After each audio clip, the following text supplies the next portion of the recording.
பட்டினப்பாக்கத்தில் கடல் சீற்றம் காரணமாக கரையோர வீடுகள் சேதமடைந்துள்ளன. இது தொடர்பான தகவல்களை அங்குள்ள செய்தியாளர் சண்முகப்பிரியனிடம் கேட்டு பெறலாம். சண்முகப்பிரியன், என்ன நடந்தது? அங்கு எத்தனை வீடுகள் சேதமடைந்திருக்கின்றன? விவரம் என்ன? சென்னை மெரினா கடற்கரை பட்டினப்பாக்கம் அருகே இருக்கக்கூடிய இந்த சீனிவாசபுரம் அந்த பகுதியில் கடல் சீற்றம் ஏற்படுவது என்பது வாடிக்கையான ஒன்று தான். இது முதல் முறை அல்ல. இதே போன்று இதுக்கு முன்னதும் அவ்வப்போது நடைபெற்று வீடுகள் சேதம் என்பது ஏற்பட்டிருக்கிறது.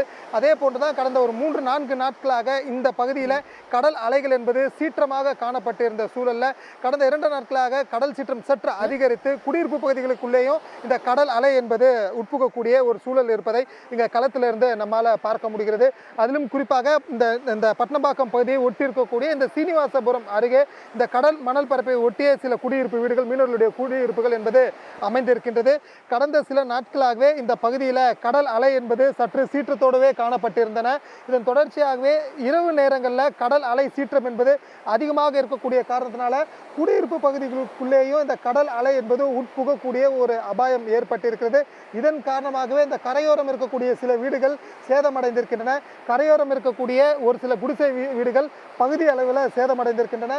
இன்னும் சில அந்த செங்கற்களால் கட்டப்பட்ட அந்த ஓட்டு வீடுகளும் கூட விரிசல் ஏற்பட்டு சேதமடையக்கூடிய சூழல் ஏற்பட்டு இருக்கிறது. மேலும் இந்த கரையோரம் இருக்கக்கூடிய வீடுகளுக்குள் மேற்கொண்டு இந்த கடல் அலை என்பது உட்புகுந்து மேற்கொண்டு பெரிய பாதிப்பு ஏற்படுத்தி விடக்கூடாது என்ற காரணத்தினால இந்த வீடுகளை ஒட்டி இந்த பகுதி மக்கள் அவர்களாகவே இந்த மணல் மூட்டைகளையும் கற்களையும் கொண்டு குவித்து வைத்து ஒரு தற்காலிக தடுப்பு போன்ற ஒரு அமைப்பை ஏற்படுத்தி இருப்பதையும் நம்மால் பார்க்க முடிகிறது. மற்றும் கரையோரம் இருக்கக்கூடிய ஒரு மரமும் கூட முழுமையாக கீழே சரிந்து விழுந்திருக்கக்கூடிய நிலையில் இந்த பகுதி மக்கள் இந்த சம்பவம் குறித்து என்ன சொல்கிறாங்க அப்படின்றத நம்ம கேட்கலாம். நீங்கள் எத்தனை வருஷமாக இந்த ஏரியாவில் குடியிருக்கீங்க? எப்போ இந்த கடல் அலை வந்து முழுசாக உள்ளே போகுது? எப்படி டேமேஜ்லாம் என்ன ஆச்சு? அதை பற்றி சொல்லுங்கள். நீங்களே பிடிச்சிக்கோங்க. என் பேர் வள்ளி. நாங்கள் ரொம்ப காலமாக இங்கே தான் இருக்கிறோம். என்ன அந்த தண்ணி வந்து ஒரு 4 வருஷத்துக்கு முன்ன தண்ணி வந்து வீட்டு வரைக்கும் வந்தது. கொஞ்சம் கொஞ்சம் சேதம் ஆகி போயிடுச்சு. நாங்கள் இருந்தோம் இங்கே தான். இப்போ இதுதான் இந்த மாதிரி இந்த ஒரு வாரமாக தான் அலையடிச்சு வீடெல்லாம் தண்ணி வந்துடுச்சு. ரொம்ப கஷ்டப்படுறோம். இங்கே தான் படுப்போம், இங்கே தான் சோறாக்குவாங்க எல்லாம். இன்னும் இப்போ ரொம்ப கஷ்டமாக இருக்குது. ஆண்டவர் தான் வர்றாங்க, ஃபோட்டோ எடுக்கிறாங்க, போயிடுறாங்க. இப்படி இருந்தால் எப்படி? ஒன்றும் ஒரு விசாரிப்பே இல்லை. விசாரிக்கலை, கொள்ளலை, ஒன்றுமே செய்யலை. நாங்களும் எங்களை கேட்டால் தான் நாங்கள் பதில் சொல்ல முடியும். ஒன்றும் சொல்ல மாட்டேங்கிறாங்க. இப்படியே போய்கிட்ட இன்றைக்கி தான் விசாரிக்கிறீங்க. இன்றைக்கி தான் விசாரித்து என்ன ஏதுன்னு கேட்குறீங்க. ஆனால் இப்போ கடல் அலை நார்மலாக எவ்வளோ தூரத்தில் இருக்கும்? இப்போ எவ்வளோ தூரம் உள்ளே வந்திருக்கு? ஏதாவது வீடுகள், எத்தனை வீடுகள் இங்கே டேமேஜ் ஆகிருக்கும் இது வரைக்கும்? இதுலேருந்து ஒரு 4 வீடு, இதை தாண்டி ஒரு 2 வீடு காலி. 2 வீடு, இதை தாண்டி ஒரு 2 வீடு இல்லை, அங்கே ஒரு 3 வீடு இல்லை. இப்போ அந்த கல்லெல்லாம் தூக்கி போட்டோம் இருக்கோமே, இந்த அளவுக்கு பாதிப்பு ஏற்பட்டிருக்குது. இந்த அளவுக்கு சீற்றம் இந்த அளவுக்கு வந்ததும் கிடையாது. இந்த மாதிரி கடல் சொரப்பு வர்றது இந்த விநாயகர் சதுர்த்தி வந்தால் அந்த மண்மோடு தான் விடும், இந்த சைடு வராது. ஆனால் இப்போ கடல் சீற்றம் அதிகமாக இருக்குது, கடல் சொரப்பாக இருக்குது. அப்படின்றதுனால ரொம்ப பாதிப்பாக இருக்குது. வச்ச மரமே உழுந்து போச்சு கீழே. நாங்கள் வச்ச மரமே கீழே உழுந்து போச்சு. அப்படின்னும்போது யாருமே வந்து பார்க்குறதுக்கும் ஆளை இல்லை. இப்போ நார்மலாக எவ்வளோ உயரம் வரைக்கும் அலை நைட்டில் உள்ளே வருது? வீட்டுக்குள்ளே கூட நைட்டு அலை வந்துருச்சுன்னு சொன்னாங்க இந்த அம்மா. ஆமாம், இது வரைக்கும் வந்தது தண்ணி.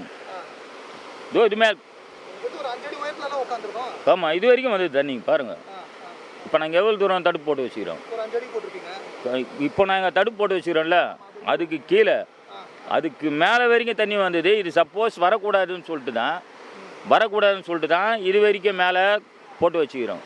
இந்த வரைக்கும் அடிக்கும்போது இதுவே அங்கே நிற்கிற ஹைட்டு எவ்வளோ? 6 அடி இருக்கும். அந்த 6 அடிக்கு மேலே தண்ணி வந்ததுனால் புரியுதுங்களா, 7 அடிக்கு தண்ணி வந்துக்குது. புரிஞ்சுங்களா? அந்த 7 அடிக்கு தண்ணி வரும்போது என்ன பண்ண முடியும்? இப்போ நம்ம ஃபிஷர்மேன்ஸோட படகு வலை எல்லாம் இந்த கரையோரம் தானே போட்டிருப்போம், அதெல்லாம் அதை டேமேஜ் ஆகிருக்கா? இங்கே அந்த போட்டெலாம் இருக்காது. அந்த மோத்தாரத்தில் இருக்கும், அந்த சைடு இருக்கும். எங்களுதும் போட்டெலாம் ஓரமாக நிற்க வச்சுக்கிறோம் பாருங்கள், அந்த மோட்டு மேலே நிற்க வச்சுக்கிறோம் பாருங்கள்.